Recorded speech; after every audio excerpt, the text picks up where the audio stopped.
1 year ago, on the day that I am recording this video, oh, the date changed over on that, but it's still the 21st for me.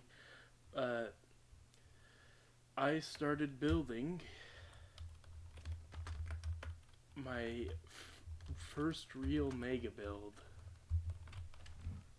Something that is still not done yet, but it's gotten pretty far. I thought we could go through it today, and the building process, although it's pretty obvious how I did it.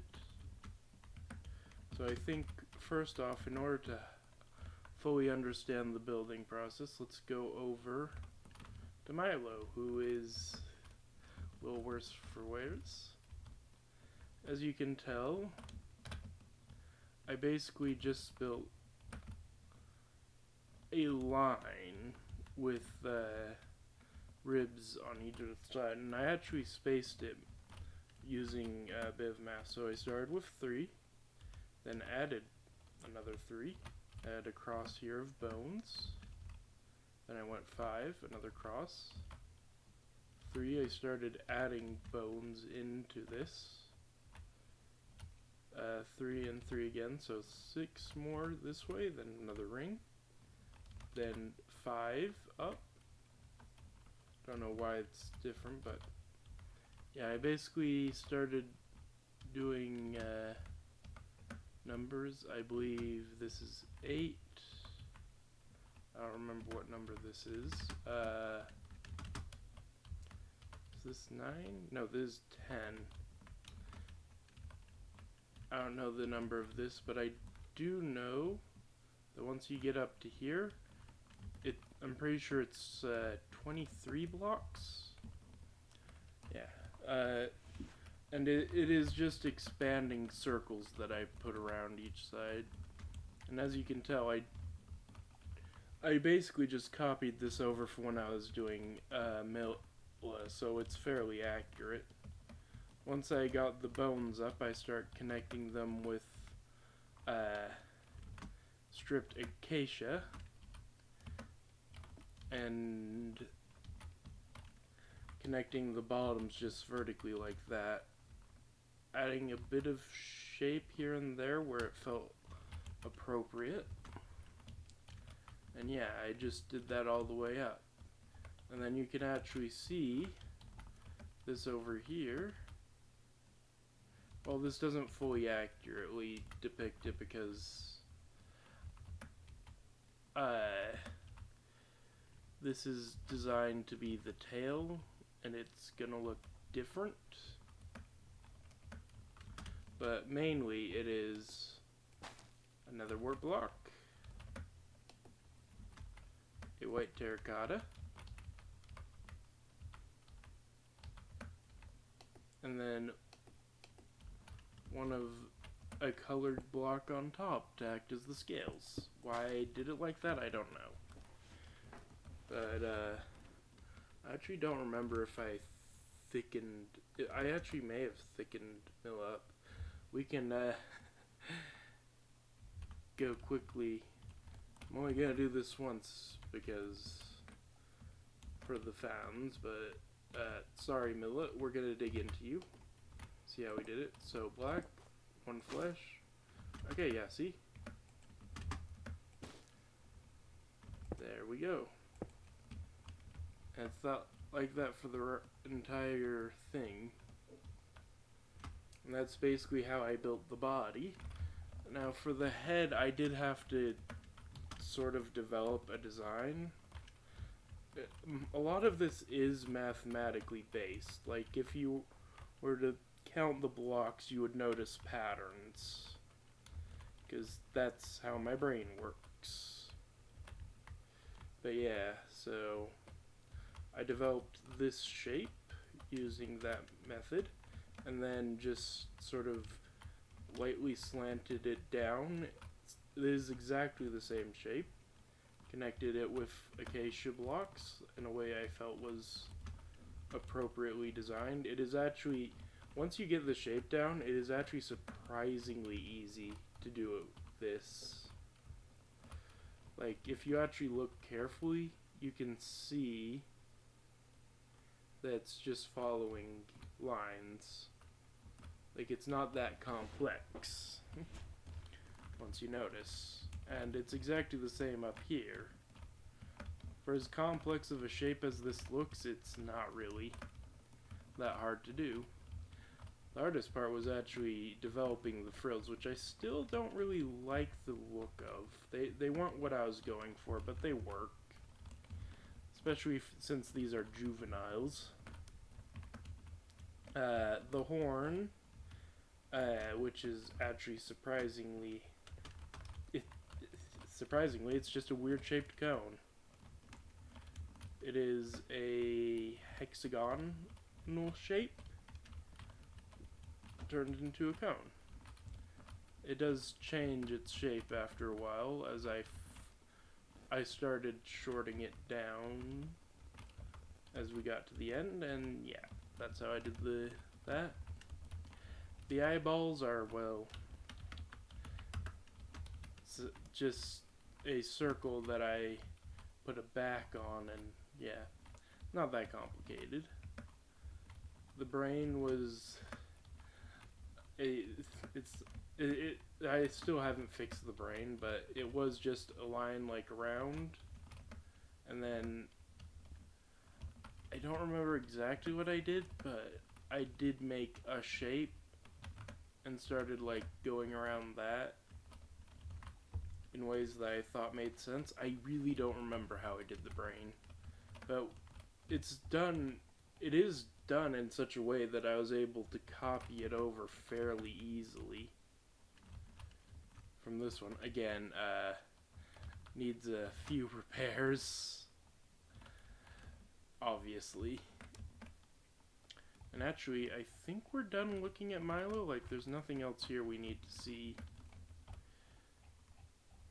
The next thing, which, well, obviously this is just lined with another warp block, and the tongue was just a shape that I extended out and sort of did up and down as I saw fit. You'll notice that in a lot of my builds, that these shapes are these complex looking shapes are really just a simple shape repeated and done up and down and slantedly around. The teeth is just, again, a shape that's been extended to wrap around. And I did choose to go solid. These inner teeth, again, are just one shape that I designed around their different angles.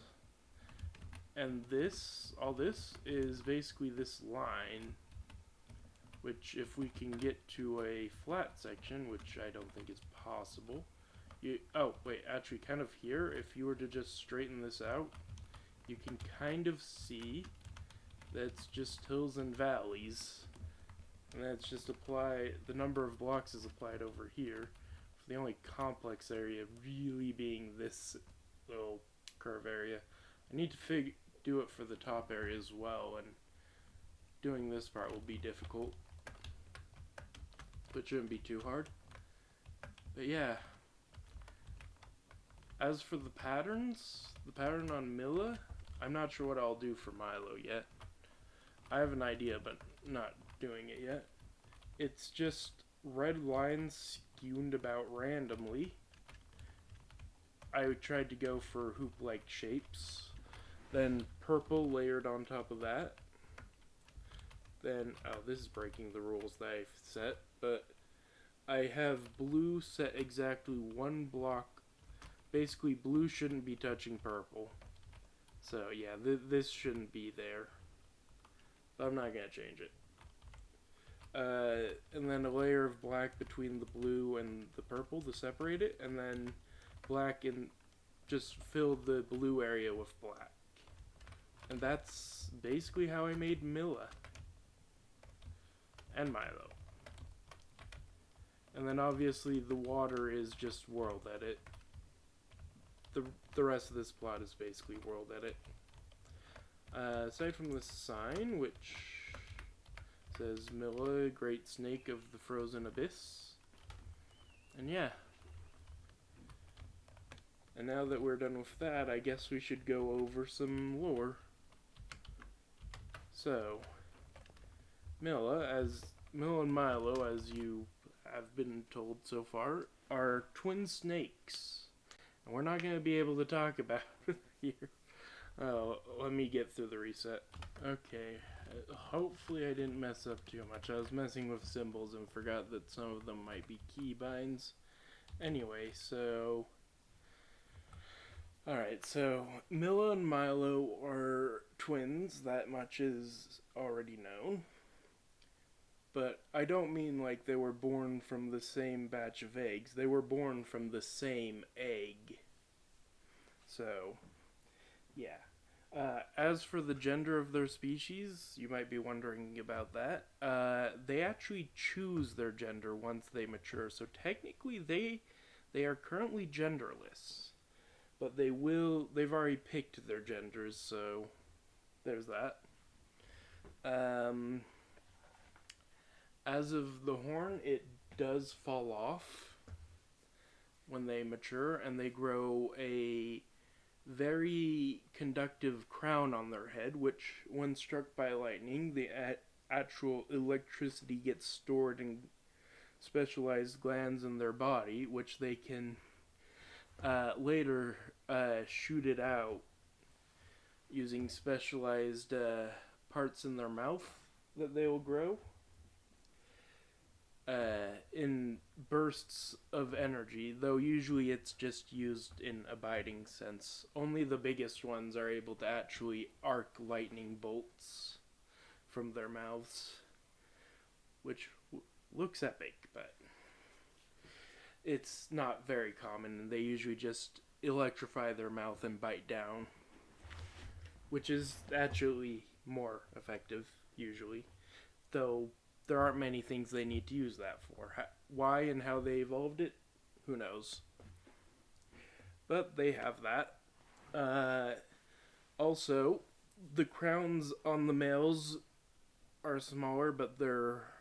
the crowns on the males are bigger, and the frills stay about normal size compared to their body.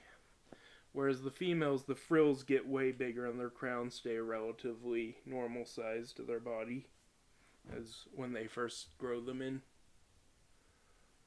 So basically, females have smaller crowns, males have bigger crowns, males have smaller frills, and females have bigger ones. Also, a pair of their species mate for life, and they will eat each other's horns as a sign of, in a sense, marriage. They're also very intelligent creatures, so it does tend to be quite the ceremony that others will come around, though they try not to get too many in one place for obvious reasons. They're big enough that doing that can actually cause problems. And, let's see. Guess I should go over the family history of Milo and Milo. Their parents died before they hatched. And when they did hatch, another took them in as their own. I can't remember her name. I can't remember, but she took them in. Her mate died shortly after they first married. So she never got to have any kids of her own, and obviously, lost her one true love, and never would remarry because it's just something they don't do. Once their mate dies, they're just done. They do live very long lives. Well, I mean, obviously, but I mean, like, generation-wise. They grow up to be grandparents though very few actually get to this point, and one will act as the sort of guardian for many. So, yeah. And her father, the one who took these two snakes, the batch of snakes in, was the largest of their species at 12.5 kilometers. So, take that in consideration when thinking that Mila and Milo are big. They're pretty small compared to what they can truly get to. Let's see, what else was there? Let's see, and so basically so their adoptive mother, when they were pretty young, and she ended up dying herself. And she'd raised them pretty far, but they weren't old enough to be out on their own, so her father ended up taking over for her. So, yeah, pretty sweet little lore there, in my opinion. And as for the scene they're in, that is something I should explain first. You see, the world they're part of, as interesting as it is, their planet they're on, completely side story compared to... It is not the main story. The main story is on a different planet. And they happen to be on this planet because of, well, lore for that story, which I will not spoil here. In the case that I actually, write those stories down someday. Which I actually have started. It's the Magickin world. That is the world that these snakes are a part of. So, yeah.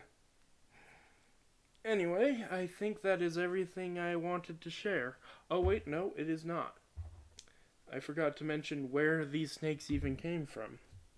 To get into that, we have to go back to the planet that was part of the main lore.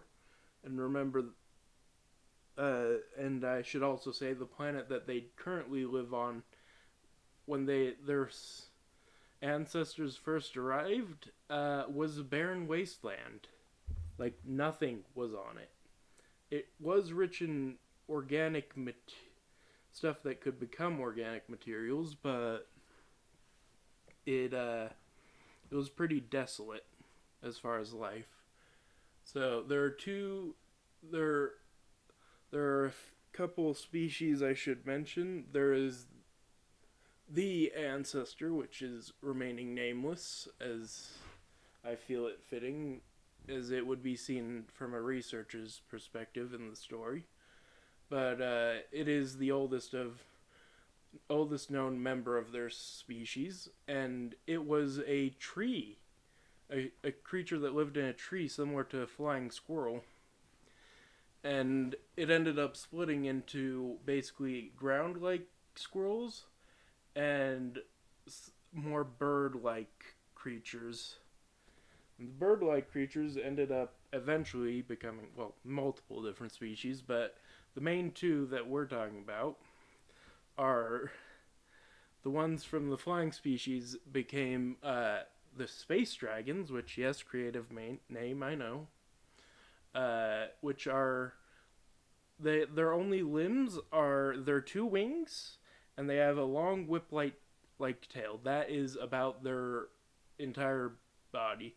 They also do have long necks, and they do, at the ends of their wings, they have or not the ends, but like at the top point of their wings, they have a single claw for grabbing. So there's that. And the ground squirrel one became the dwarfs. And one notable feature of this ancient species that both of them seem to have inherited is their near impenetrable scales.